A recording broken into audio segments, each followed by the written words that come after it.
21년 갑조리그를 4가지 키워드로 분류해 볼 수 있습니다. 바로 한국 용병들의 선전, 갑조리그에 특화된 이동훈, 중국 신성 진이청 MVP 셰커 논란입니다. 이동훈 선수 최근에 좀 상황을 봤더니 모든 기전에 출전하는 건 아닌 것 같더라고요. 네네. 뭔가 선택과 집중을 하고 있는 느낌이에요. 이건 직접 들은 얘기가 아니어서 네. 이렇게 딱 잘라 말할 수는 없지만 여러 가지 복합적인 이유로 본인이 좀 집중할 수 있는 기전만 하고 있고 그러면 좋은 선택이 아닐까 저는 생각을 합니다. 네, 2편 갑조리그 다시 돌아왔습니다. 네. 안녕하세요. 안녕하세요. 이번에 진이청 선수에 대해서 이야기를 해볼 텐데 매번 갑조리그 할 때마다 눈에 띄는 선수들이 있거든요. 이번에는 18세 중국 신예 기사 진이청 선수가 아닐까 생각이 듭니다. 이 선수가 이링타오, 시자양, 라오이아노까지 제압을 했거든요. 네네. 처음 인지를 했고 네. 기보드를 좀 살펴보게 됐고 실제로 박정환 구단한테 이겼기 때문에 그쵸. 사실 이제 기보를 살펴보면서 느낀 거는 내년을 더 봐야겠다. 2022년을 진이청 선수에 대해서 팀 내에서 기회를 많이 줄 것이고 네. 그 결과물을 좀 봐야겠다는 생각이 들었던 게 중국도 그렇고 한국도 그렇고 1인자로 가는 과정이 있어요. 네. 확 떠오르는 과정이 있는데 일단 가장 유명했던 게 커제죠. 네. 커제에 대해서 한국 바둑 팬분들이나 이제 대부분의 사람들이 모를 때 이미 인터넷 사이트 타이점에서 둘 때부터 그렇죠. 한국 기사들은 알았어요. 커제가 굉장히 강하다는 사실을. 네. 신진서 구단도 사실 입단하기 전부터 음. 타이점을 통해서 굉장히 유명했었죠. 네. 이런 궤도를 통해서 사람들이 얘는 현장에서 기사들이 얘는 만만치 않은 기사다. 이걸 인정을 받고 그 다음에 이 선수들이 기전에서 힘을 냅니다. 네. 그러면서 그 당시 1인자급들을 만나요.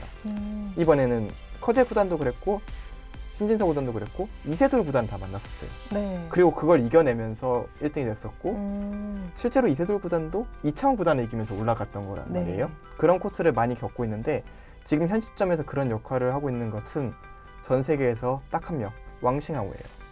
중국의 왕싱하오가 네. 인터넷적으로 굉장히 인정을 받고 있고 실제로 인터넷 세계대회에서 신진서 구단을 이기면서 확 올라왔단 말이에요. 이제 왕싱하오의 위치에서는 네. 기전에서 힘을 내는 거라서 아마 왕싱하오가 먼저 치고 올라오는 구조가 될 것 같고 진이청 선수는 실제로 사라져버릴 수도 있고 어느 정도 역할을 할 수도 있어요. 이거는 알 수가 없고 예를 들어 딩하오 구단 같은 경우는 한 박자 늦게 올라왔단 말이에요. 그 세대별로 봤을 때 뭐 이링타오, 라오이아노, 리웨이칭 이런 동갑내기들보다 좀 늦게 올라왔는데 지금 입지는 중국에서 굉장히 높죠. 네. 이런 선수들 같은 경우에는 1등을 못 찍거나 잠깐 찍을 가능성이 높아요.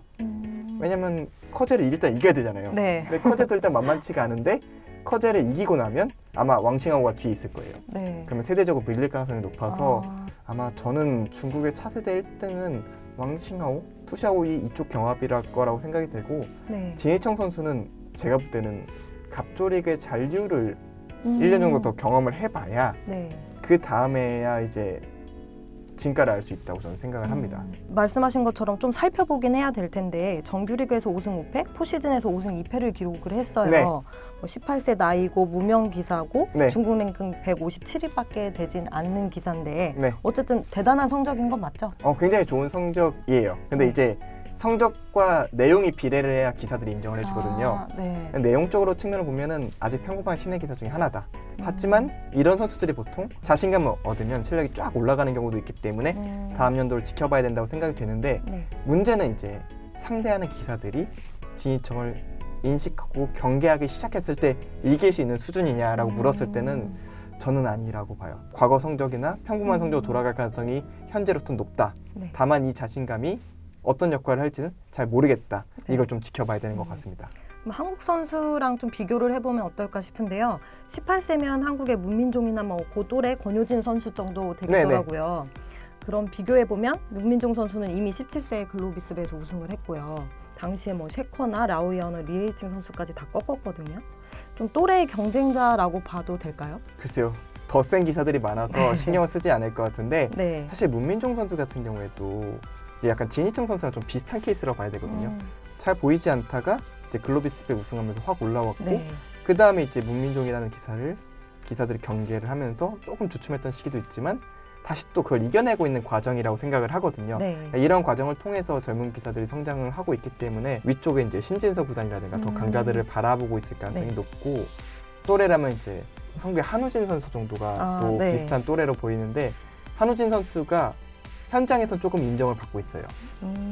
근데 아직 결과물이 없어요. 네. 결과물을 내고 또 견제를 받고 그걸 이겨내는 과정을 아마 진희청 선수는 좀 비슷한 시기에 하지 않을까 저는 생각을 하고 있습니다.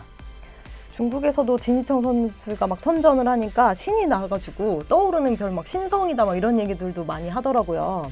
올 시즌 한국 바둑리그에서도 좀 진희청 같은 선수가 있을까요? 뚜렷이 보이는 선수는 없는 것 같아요. 문민종 선수가 잘하고 있지만 네. 이미 문민종 선수는 이미 한국 이미, 내에서 네. 신의 스타고 저희 팀 입장에서는 이제 조항규 선수나 또 퓨처스에 잘하고 있는 강우혁 선수가 있긴 하지만 또 진희청 선수만큼 입지를 만들어내지 못하지 않았나 네. 이런 생각이 들고 좀 더 젊은 선수들 신재원 선수도 신민중 구단을 이기면서 좀 화제를 모았었고 네. 이런 젊은 선수들이 아마 후반기엔 좀 더 기회를 받을 텐데 어떤 역할을 할지 좀 궁금합니다.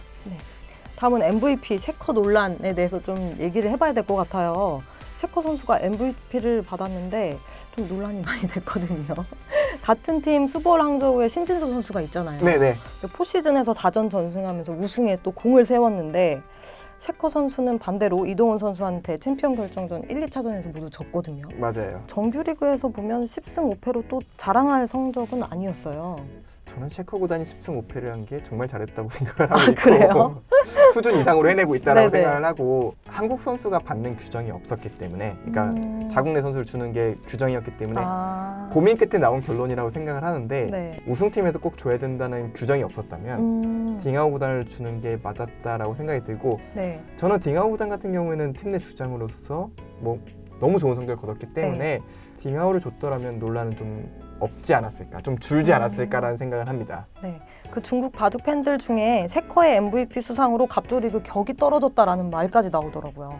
다른 스포츠에서도 훨씬 잘한 외국인 선수를 두고도 한국 선수한테 주면서 좀 논란이 많이 됐었는데 중국도 그 과정을 겪고 있는 게 아닌가 싶고 그래서 최근에 좀 한국에서도 외국인 선수한테도 상을 많이 주고 준우승팀에게 주기도 하고 이런 식으로 좀 변화를 주고 있는데 아마 중국도 이 논란을 통해서 앞으로는 준우승 팀이라든가 혹은 또 이제 외국인 선수한테 주는 역할들이 좀 많아지지 않을까 좀 이번 논란으로 인해서 좀 변하지 않을까 생각을 합니다. 근데 저는 개인적으로 신진서 선수랑 셰커 선수가 응시배 결승에서 만나야 되잖아요. 네.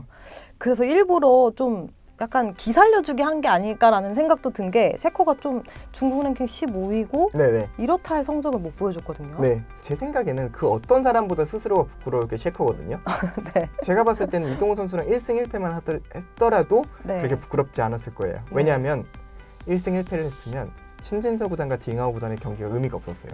팀이 5대3으로 이긴 상태였기 때문에 의미가 없는데 공교롭게도 셰커가 두 판을 다 졌고 그로 인해서 신진서 구단이 그 한 판이 굉장히 좀 중요한 순간까지 만들어 놓고 본인이 상을 받는다?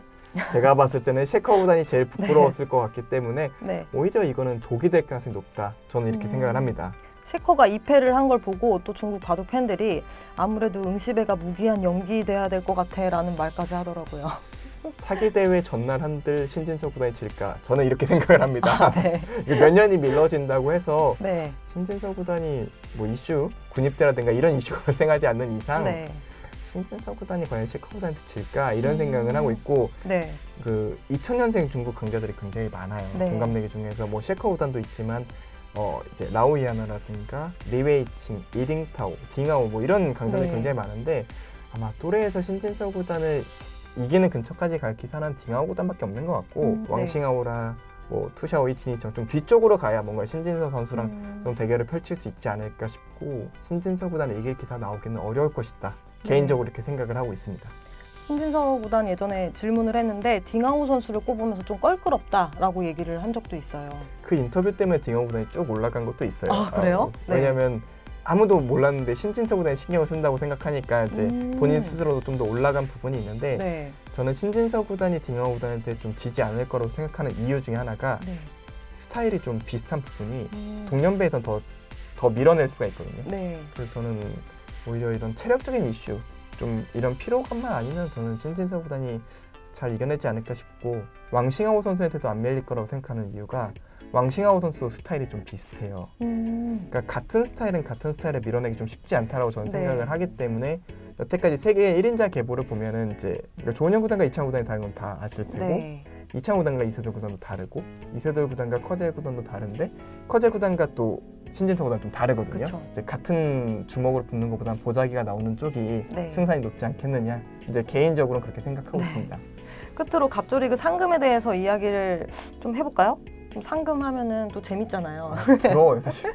굉장히 좀 부럽고 많은 분들이 굉장히 좀 부러워하실 것 같은 그런 상금인데요. 그 한국 용병들의 갑조리그 상금이 좀 정확히 알려진 바는 없거든요. 네네. 21년 선수들의 상금 내역을 보니까 좀 대략 유추가 가능하더라고요. 아, 네네. 뭐 신진서, 박주원 선수는 판당 2천만 원 넘게 받는 거는 좀 많은 팬들이 알고 있을 것 같고 네. 갑조리그에 특화된 이동훈 선수 네. 한 판당 1,400만 원 정도 받고 있습니다. 뭐 김지석 선수도 1,300만 원, 네. 신민준 선수가 1,000만 원 정도 되는 것 같아요. 바둑리그 1승하면 얼마죠? 300만 원이 주어지죠. 네, 좀 차이가 좀 많이 나는 액수인 것 같아요. 저는 개인적으로 바둑리그도 좀 더 자유 계약식으로 변하게 되면 네. 이 선수들이 그거에 준하는 연봉을 받을 수 있지 않을까라고 음. 생각을 하고 있고 좀 장기적으로 본다면 그렇게 좀 변화가 일어나야 된다고 생각을 해요. 어차피 드래프트 방식으로 매년 바뀌는 것이기 때문에 누군가의 연봉을 책정하기가 되게 애매한 그렇죠. 지표가 있어서 좀 평등하게 지급이 되고 있는데 자유계약 시스템으로 좀 더 변화를 준다면 현실적으로는 많은 과정을 겪어 나가야겠지만 이런 것들을 좀 바꾼다면 연봉 상승이 좀 일어나지 않을까 좀 네. 기대를 하고 있고 네. 상위권 쪽에 너무 몰려버리면서 기사들이 좀 격차가 좀 벌어질 수 있어 좀 조심스러운 문제라고 네. 저는 생각을 하는데 일단 갑조리그 같은 경우는 시스템 자체가 좀 어떻게 보면 자유경제 체제이기도 하고 네. 사실 또 중국 선수들은 또 덜 받아요. 왜냐하면 그 선수들이 이적의 자유가 없어가지고 네. 오히려 중국 내에서 불만이 좀 있는 그런 연봉 체계이기 때문에 어느 승수를 넘기면 더 많이 받고 그런 인센티브적인 측면이 있는데 네. 아마 이동훈 선수가 그런 지점을 넘어가 버려서 좀 추가 상금을 받은 게 아닌가 싶고 네. 또 그 지점을 못 넘거나 아니면 그런 인센티브 없이 판단 계약한 선수는 조금 적을 수 있는 좀 그런 계약 조건도 좀 중요하지 않을까 생각을 합니다. 갑조리그 우승 상금을 보니까 한 5,600만 원 정도 되더라고요. 팀원이 한 5명, 6명 정도인데 한 판 승리하는 금액에 비해서 좀 상금이 적어 보이거든요. 제가 기원에 갔다가 한 프로 기사가 이런 얘기하는 걸 들었는데 갑조리그는 팀이 우승하는 것보다 한 판 이기는 게 훨씬 중요하다라고 네네. 했는데 이유를 좀 알 것 같아요.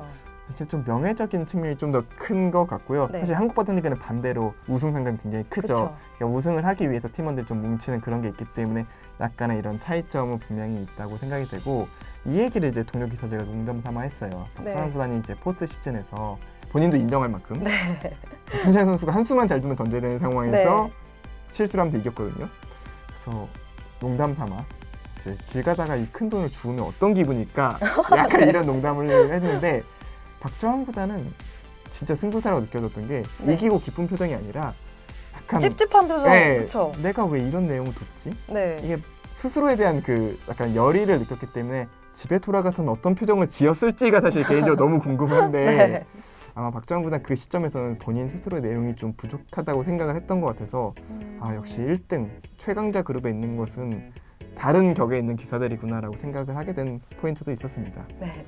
지금까지 안영준 해설자와 21년 갑조리그에 대해서 이야기 나눠봤는데 올해는 어떤 한국 선수가 갑조리그에서 활약을 할지 기대가 됩니다. 지금까지 정기자 애프터 36이었습니다. 끝!